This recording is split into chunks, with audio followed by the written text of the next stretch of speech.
महाड तालुक्यात सावित्री नदी आणि उपनद्यांमधील गाळ उपशाच्या कामामुळे आता महाड शहरातील रस्त्यांची अक्षरशः दुरावस्था झाल्याचं चित्र समोर येत आहे। महाड पूर संरक्षण आणि नियंत्रण कामांतर्गत जवळपास 25 गावांमधील नदीपात्रातून गाळ काढण्यास प्रशासनाने परवानगी दिली असली तरी ठेकेदारांकडून नियम धाब्यावर बसवून काम सुरू असल्याचा आरोप नागरिकांकडून केला जात आहे।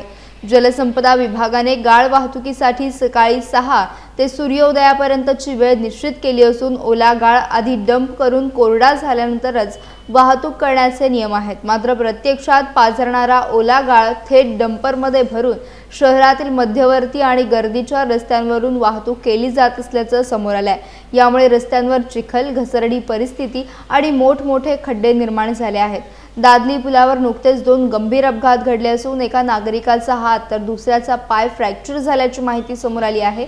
दरम्यान प्रशासन आणि संबंधित अधिकाऱ्यांकडून या प्रकाराकडे दुर्लक्ष होत असल्याचा आरोप करत ठेकेदारांवर तातडीने कारवाई करण्याची मागणी नागरिकांकडून केली जात आहे।